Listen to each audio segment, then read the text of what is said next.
And we're live. To another episode right. of Tulsa Uncut. Yeah. Hello. How you doing? How you doing? In case you guys don't know, this is the one, the only Kyle Sullivan. Man, I need Lori everywhere I go to just intro I do me. too, yeah. That would be nice. Also known as the champ. I don't think The I could champ. afford it. Yeah. Right. Yeah. This is Kyle's second time to be on the podcast, for fun fact. First time we didn't turn the audio.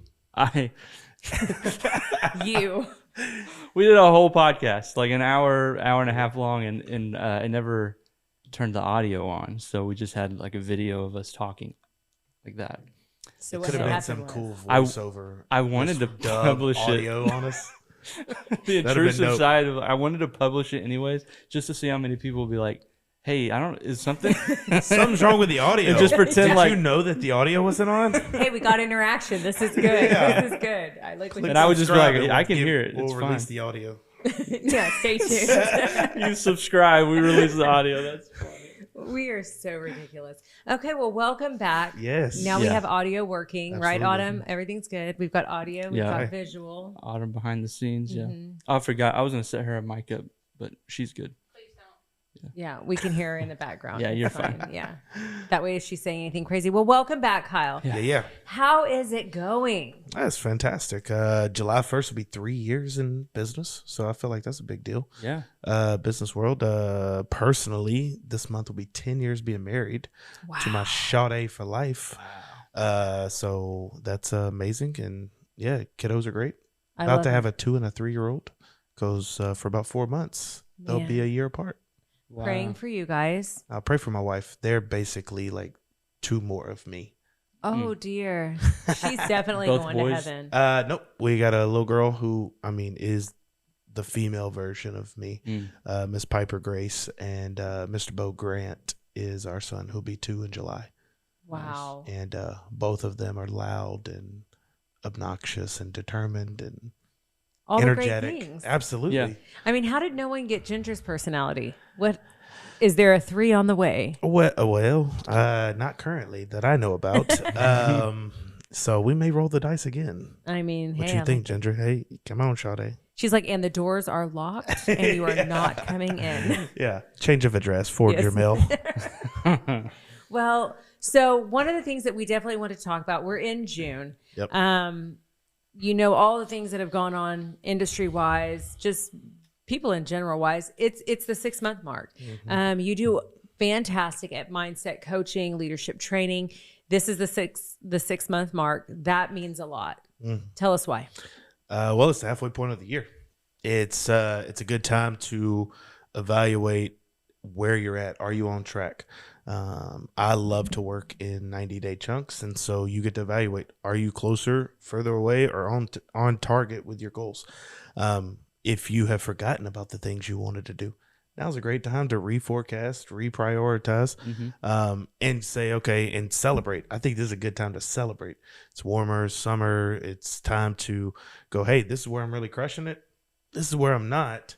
And just set a new and an updated chart for the last half of the year. So what about the people who, let's say they had this plan of action and they had everything laid out and it was going to go great, and life happens and a shift change happened.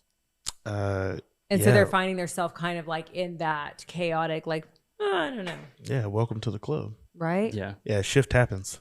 And you have to expect that, but then ask yourself, are your goals not happening because of external factors? Possibly. Okay.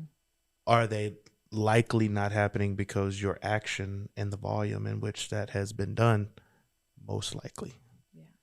Most people highly underestimate the amount of volume and action it takes to truly be successful.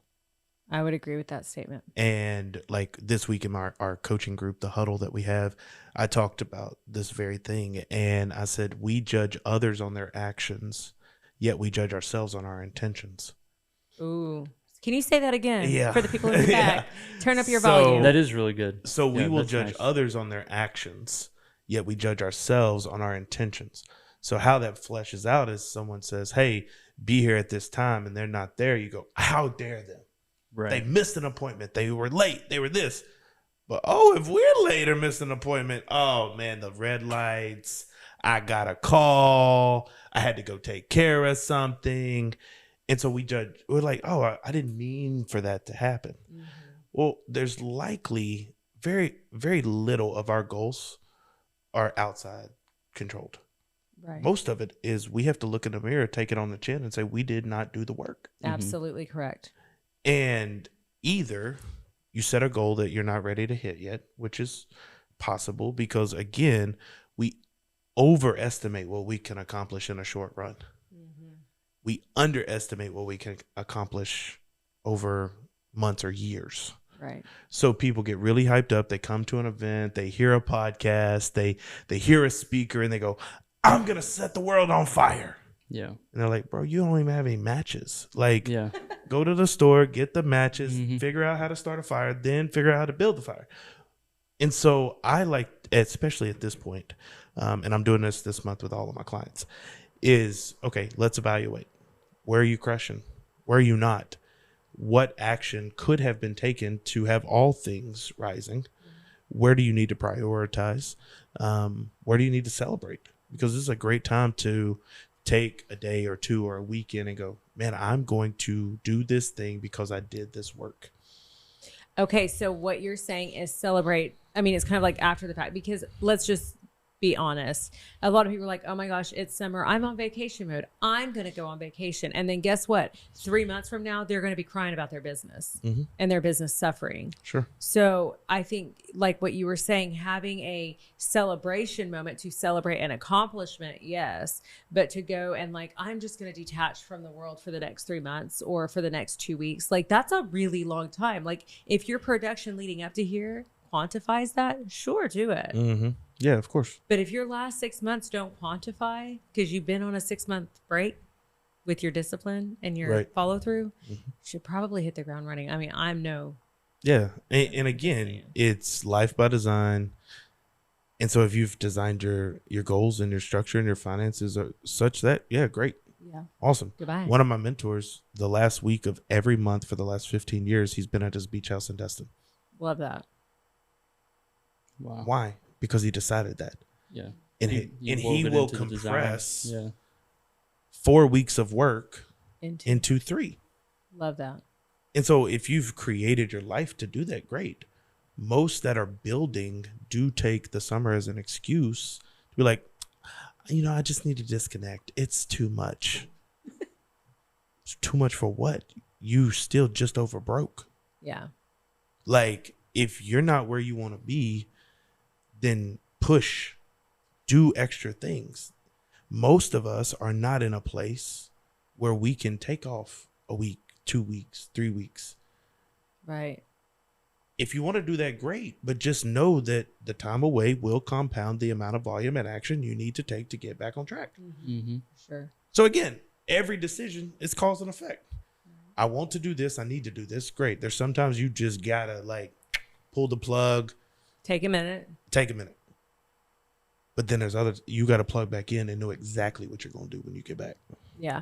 So my sister, she owns a big company and she does that. She does like the week detaching, she goes on trips but I'm telling you, the day she gets back, that woman is back to the grind like she never left. Right. And just hits. So, I mean, I see that in action. I'm like, oh, like, don't you need vacation? She's like, I don't have time for a vacation after vacation. Right. My job on my vacation is to chill, reboot, because I know when I come back, I have a plan for the next, like you're saying, the next 3 weeks or whatever. I was telling Trent earlier, I was talking with this football coach guy thing. He's not a guy thing. He was a former football player. Is that an announcement? No, everybody. Tulsa Uncut. No, not an announcement. I recant the way I said that, but he's big in the football world, recruiting, former player, et cetera, et cetera. And so I was asking him, like, what is your secret? He's like, there is no secret. You treat your thing, your job, whatever it is. Mine was a football player. I was taking care of business 8 to 10 hours a day. And I was like, that's a really long time to work out. Like like you're spending all day, like basically at the gym. He's like, gym, film, practice, lifting, diet. I mean, 8 to 10 hours, you're dedicating your time to whatever your career path or your end result is going to be. Absolutely. You've got to dedicate the time for it. So that goes into the narrative that people say, I just don't have enough time. What is your answer to that? If you believe that, then it's true. Oddly simple. So Yeah, simple. It's as cliche as it sounds. Jeff Bezos and the three of us have the same 24 hours. So a great book, great resource, Dan Martell, Buy Back Your Time. Okay. So in this book, in a mastermind I'm a part of, he's coming in and doing some trainings with us. It's kind of a higher level mastermind deal. And he talks about your buyback rate. So if you're listening and you go, I don't have enough time, then there's probably some low or no income producing activities that you're taking your time up with. You mean like Facebook? No, I mean like laundry and cooking your food, like actual and things. cleaning your house and mowing your lawn. Yep. And those things. I'm not even talking about like the time sucks of social media and whatever. Sure. I'm talking about actual practical things that have to get done. Sure. So what he advises us to do, and he talks about it in the book, is he says, figure out your buyback rate. So take the amount of money you earned in the last 12 months, take 25% of that and divide that out monthly. And that's he said he allocates 25% of his income to buying back his time. So leveraging, Absolutely. like having someone come and do those things. Like it's So- worth spending $50 a week to have your lawn mowed because that's an hour of your time. An that you hour can of your spend time that doing- you could either spend with your family, you could Sure. spend researching a new product launch, you could do something that's actually going to like if you say, okay, I make $200 an hour, what in the hell are you doing mowing your lawn? Right. Mm-hmm. Why are you cooking your food? Why are you doing your laundry? Why are you cleaning your house? Yeah. And so it's this whole mindset shift of, because I mean, I'm from small town Louisiana. We did everything and then some. Where did you say you're from again? West Monroe, Louisiana. Okay, So yeah. Duck Dynastyville, USA. Yeah, I've got family from there. Okay. And so it like you did it all. Right. And so I'm learning now as I'm getting more and more successful, like to buy back my time. I love that. Yeah. I enjoy doing some of those things. Like I enjoy cooking, but I have a meal prep service that delivers my food on Sundays. Why? Because I don't need to. Yeah. Are there times where I cook meals? Yes. Are there times that yes. You're not like banned from the kitchen. No, I'm from Louisiana, girl. Come on, I can cook. But I have a list yeah. of things I will buy back eventually, Okay. to where the only thing I do is things that produce income. Love that. And so that is very practical. But also people say, "Oh, I don't have any time." Then I would say, "Okay, let me see your calendar." I don't have Yeah. anything on my calendar. Precisely. Yeah. So Ding. If that stung, stay tuned. Stay still with us. your calendar and your bank account tells me what's important to you. Yeah. You ain't looking at my bank account. Don't look at me that way. Look at him. That's good. I think an underlying principle of all that is just intentionality, because it takes effort to even sit down and evaluate, what do I do in 24 hours? Because most people don't even have the energy to do that. Right. And I've never read that book, but I'm going to now. I will write it down. I'll ask you after again. But when I was on the teetering on like quitting my day job and like, am I going to take this full time? Because it was like a side hustle. I literally sat down and did that. And I graphed out a 24-hour day like a pie chart. And so what I did is I made like, how much of a sliver am I giving to my day job, which was like 9 hours or whatever. And then how much of a sliver am I doing the side hustle? How much of a sliver am I at home with my family? How much of a sliver do I spend? And then I went all the way down to mowing the grass. And I noticed my pie chart was, some would say like very selfish. Like my family had a very small sliver. And, but I realized like the sliver on my side hustle compared to the giant sliver of my day job, I made so much more money in that one. So I was like, if I eliminated the part of my day job and did it with the side hustle, I could actually support myself, start a business, start hiring people. And so that's actually how I justified putting in my notice. So it's funny you bring that up. So I basically kind of had that thought without like the book, I guess. But now I want to read the book because I'm sure it's more eloquently like laid out and like explained. But yeah, that's interesting. I always think about that. What does your pie chart look like? What's everyone's pie chart looks like? Right. And Netflix is usually huge for people. Like sitting around on the couch is Okay, usually let's huge. not clown too hard on that, everyone. Let's not. Working out needs to be a good sliver. Yeah. You know. I think, you know, it goes back to like the old thing, like people spend money and spend time with things that they want to be doing. Mm-hmm. And Yeah. if someone, you know, we've talked about it several times, like people put their time, energy, and money into what's important to them. Mm-hmm. And sometimes going back and looking at it at your 6-month mark, you're going to go, oh, I've been spending a lot of money eating out, or I've been spending a lot of money shopping, or I've been spending a lot of money doing this. And that's not getting you closer to your end result of saving 20 grand by the end of the year. You know what I'm saying? Like, yeah. And again, all of the mid-year review has to go back to alignment of your goals. So you mentioned like, the eating out.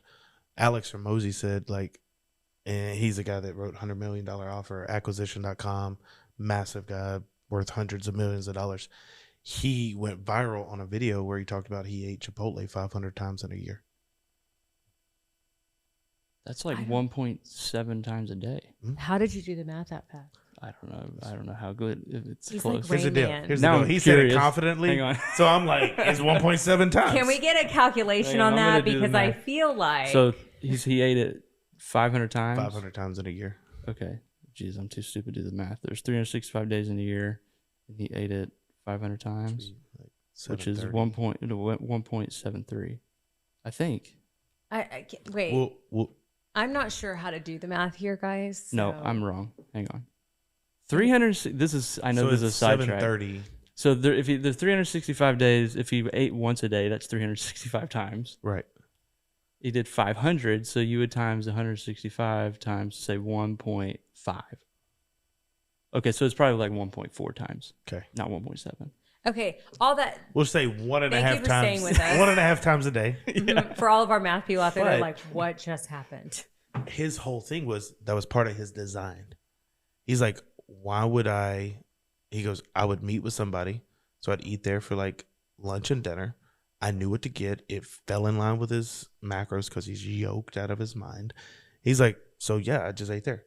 And the money, why would I go to the grocery store, buy the food, spend the time cooking, meal prepping when I could just go there and they did it for me? And You could do a meeting while you're doing it. right. Yeah. So again, all of this, like we have these things and you have this like hustle culture, and growth is like, you got to wake up at 5 a.m. You got to do a cold shower. You got to do this. It's like, you got to just be successful with your definition of success and make sure that everything you do aligns with what you value.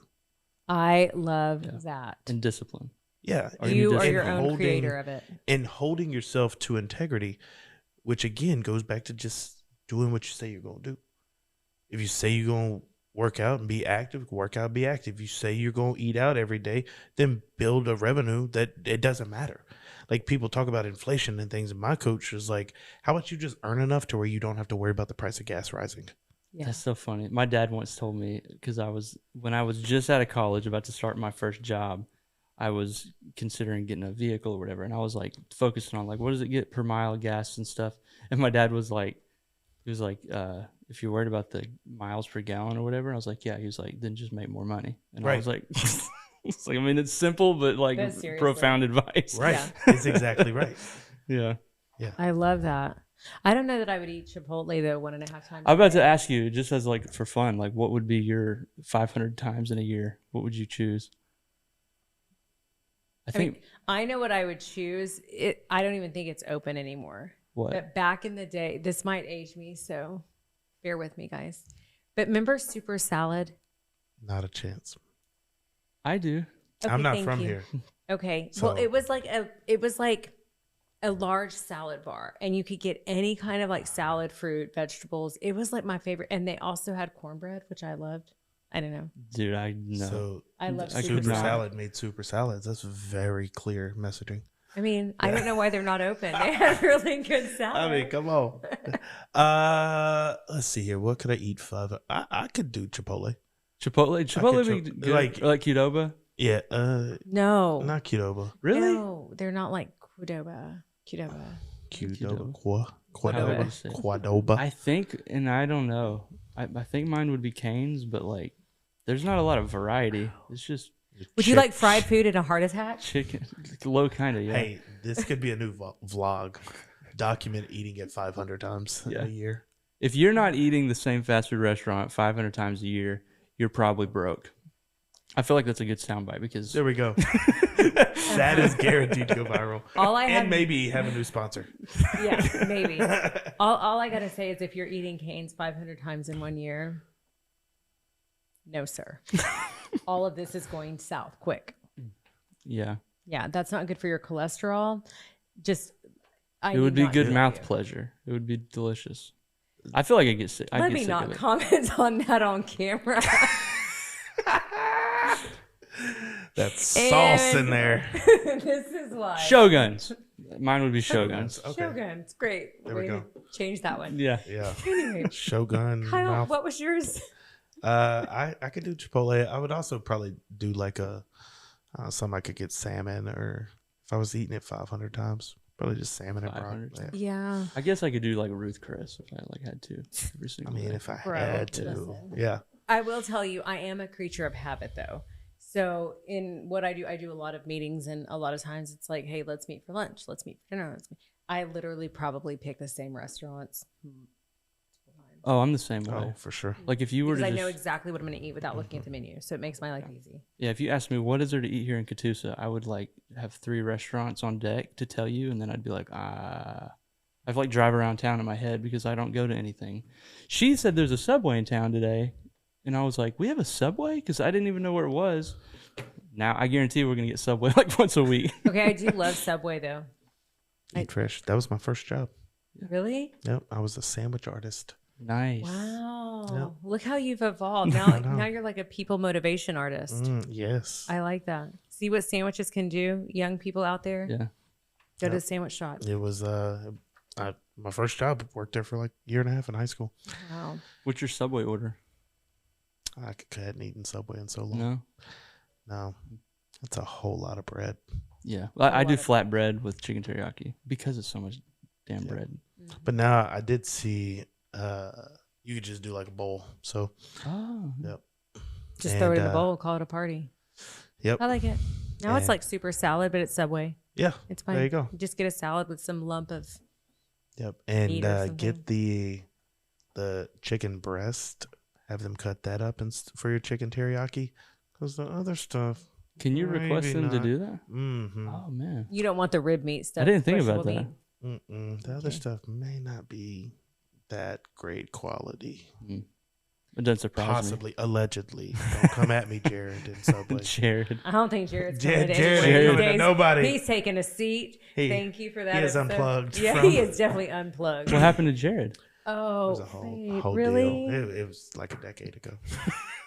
Bless his whole heart. Hey, listen, that man's so focused. He ain't got time to worry about what's happening with I know. Subway. It's Very like true. a thing. Yeah. People He make is fun of me. crushing his goals. There I we wish go. that was the reason. I Good just job. don't pay attention. We're trying to help you. Did here. he get You just- canceled?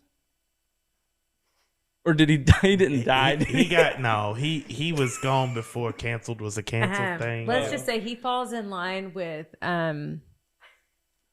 Anyway, let's move on. he Let's did just. make the best life choices. Oh, so it was bad. Like we shouldn't talk about it. I mean, Sorry.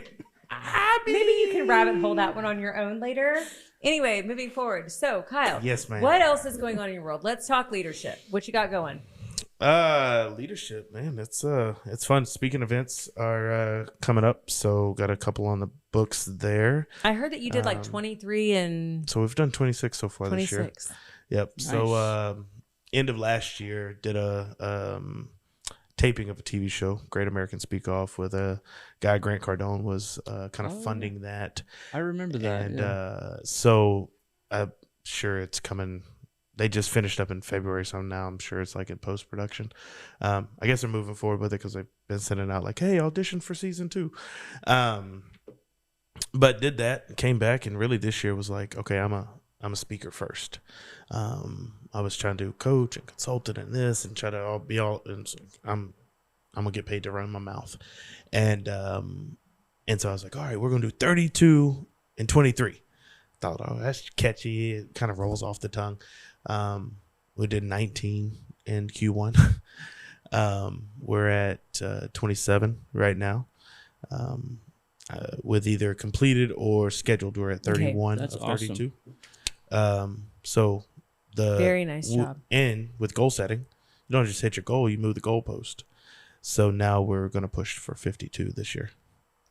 That's how many weeks in a year? That's cool. Yep. And so his 6th month, he's like, and let's move the goalpost, everyone. It'll be fine. Just scoot it on down. Yeah, just I move. love that. Yeah. What's a usual speaking gig look like? Like a typical one. Who's the client and stuff? I'm just curious. Well, a lot is in the real estate world. Real estate. Mm-hmm.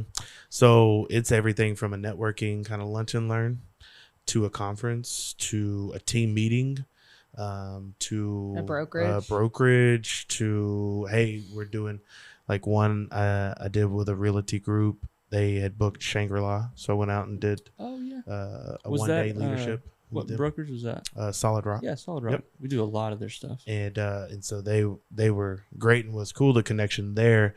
Knew me from when I was a youth intern, like in ministry 2010. Yeah. Wow. And so it's just really cool. And so Yeah. my signature talk is called the Playbook to Predictable Success. Now I frame it as, if they listen and apply the questions that I give them, you'll never have to listen to another book, podcast, YouTube ever again.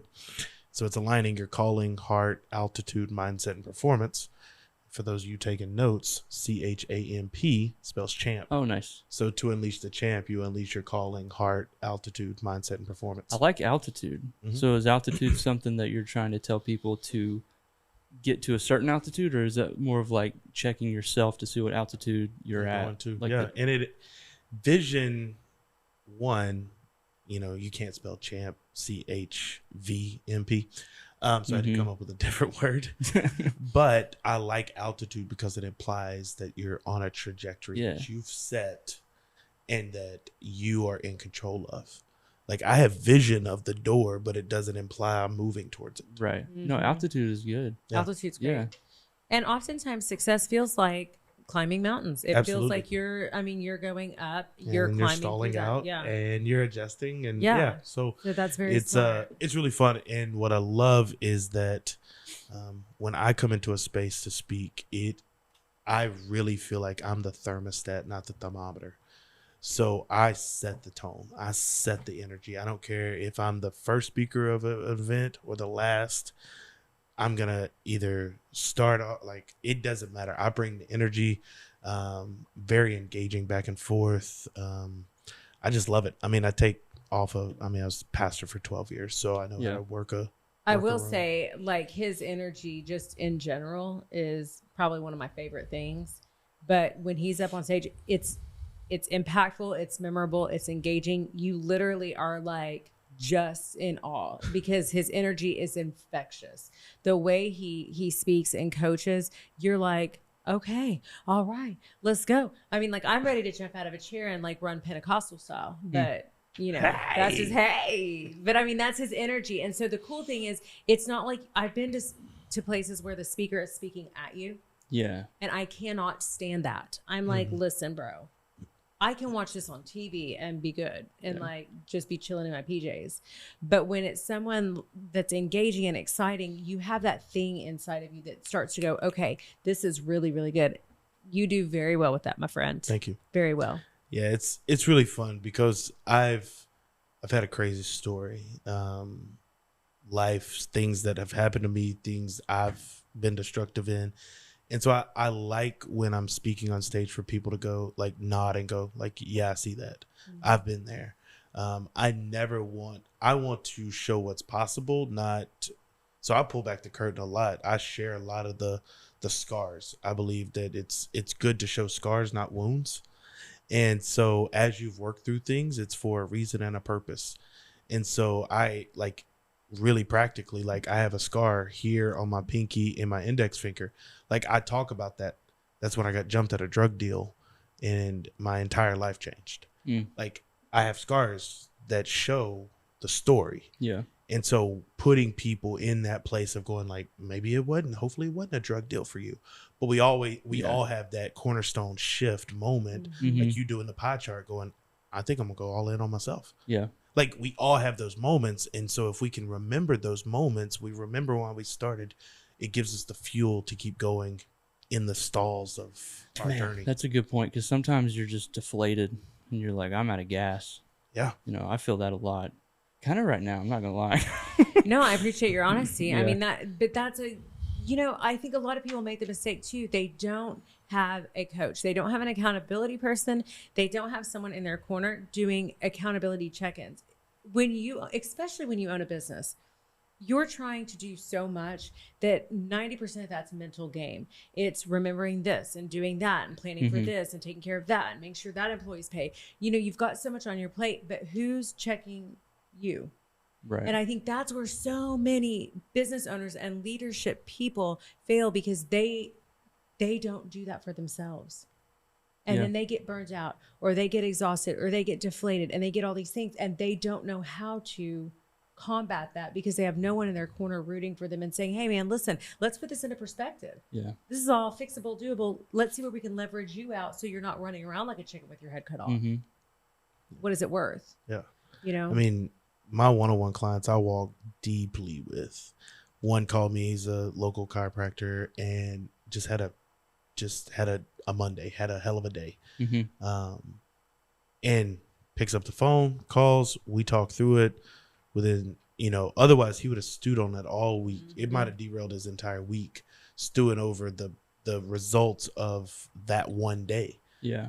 But to your point, like, that's why I love this, is because specifically my one-on-one clients, I mean, they invest heavily, so I show up heavily. And they have all access. I mean, I say they have 18/7 access because I'm asleep for at least 6 hours. And like, I've had them call me early morning hours. I'm driving to the gym 6:30, and they're, hey, you got time to talk? Yes. Woke up, I'm in a funk. Cool, let's get out of it. And we underestimate having that person that we invest in, because we pay attention to what we pay for. And when you make that shift, oftentimes, I mean, we go back to the buy back your time. Like, that week that he could have been derailed was solved in a 15-minute conversation. So now that investment that he makes every month in us having this coaching client relationship, it's a wrap. Yeah. I think it's hard. It's hard for some people, especially me, to even like recognize that maybe I just need someone to talk to, get it off my chest, And my thing is, it's more than just someone to talk to, because they're like, oh, you have buddies, you have friends. Well, I don't know. You don't. No, I do. I'm kidding. But it's different to me. It's different than just having someone to talk to. When you have someone who's skilled at coaching and skilled at mindset and skilled at leadership and skilled at strategy, it changes the game, because then they're able to come in, look at something that you're looking at emotionally more often than not. Like, something's going on that's got your emotional trigger inside of that. And they're able to come and look at it very objectively and be like, okay, so where's the pain point really? And as they walk you through, you're already answering your own things, but you have someone kind of guiding you through that path. So that way you're not like, oh, I fell, I stumbled, I fell, I'm on my knees. They're like, hey, I'm holding your hand. Like, you're good. Yeah, we're just going to walk through this. It's just it's a thorny patch. It's okay. And what's fun is I give, we have permission to say any kind of language here?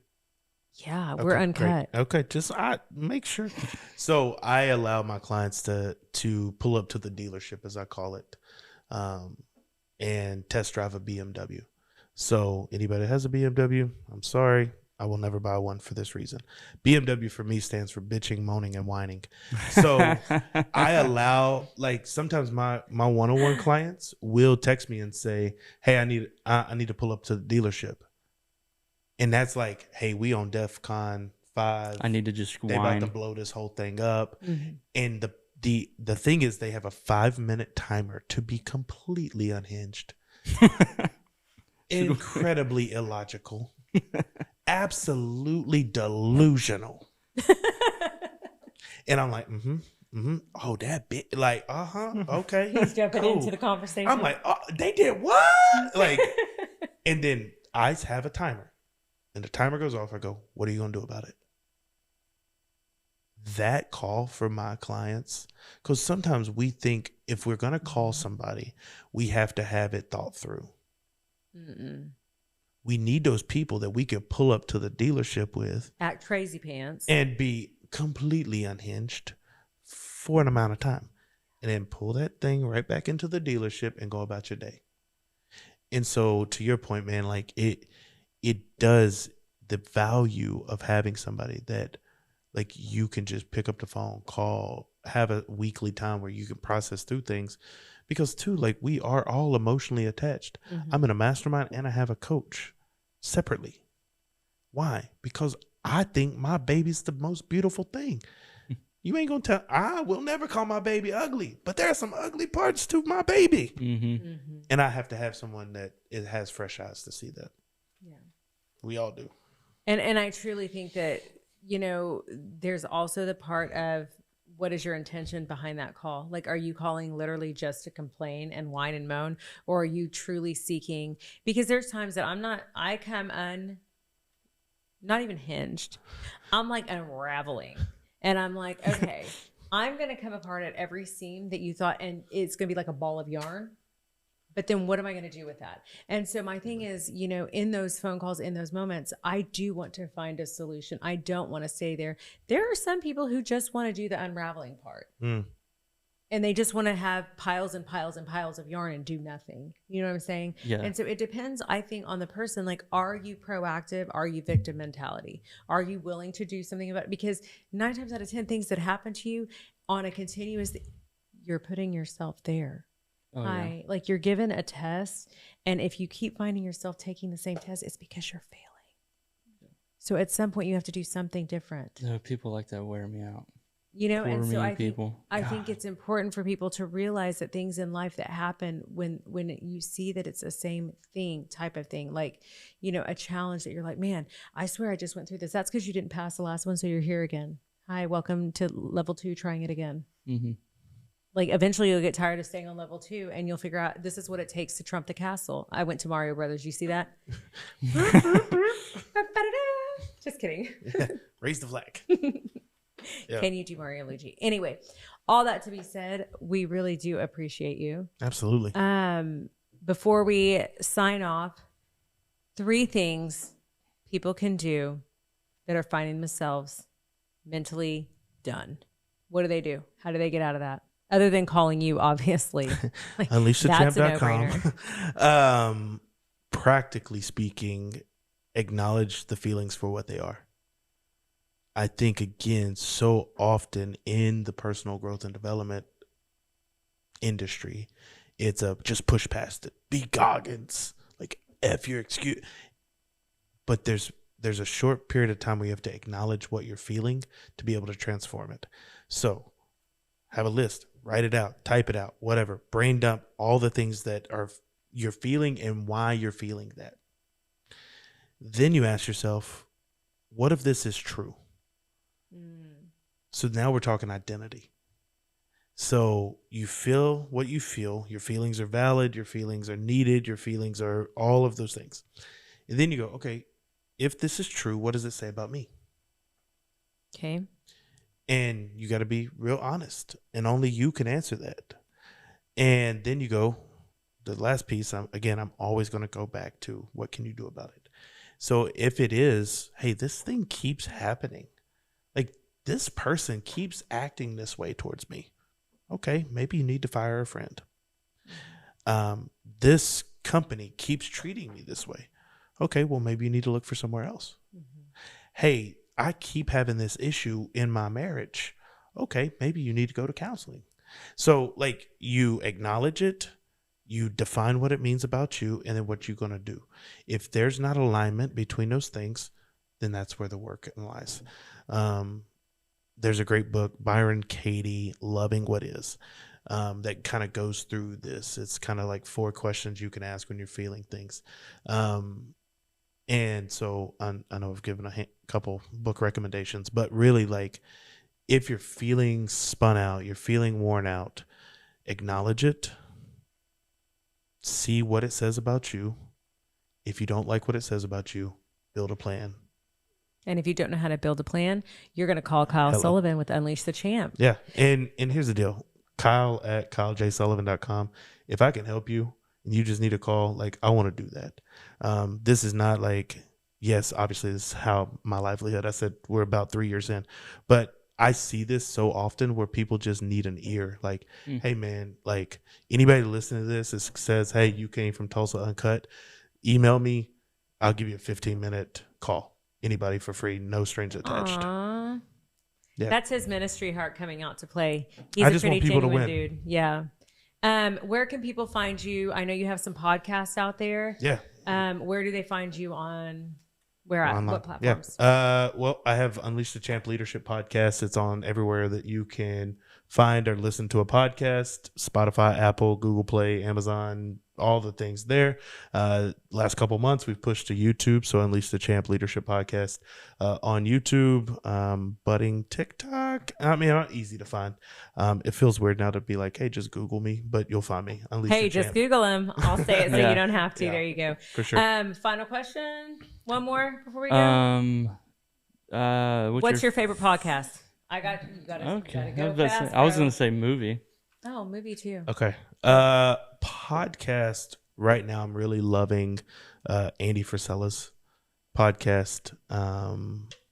Just how he communicates, how he talks.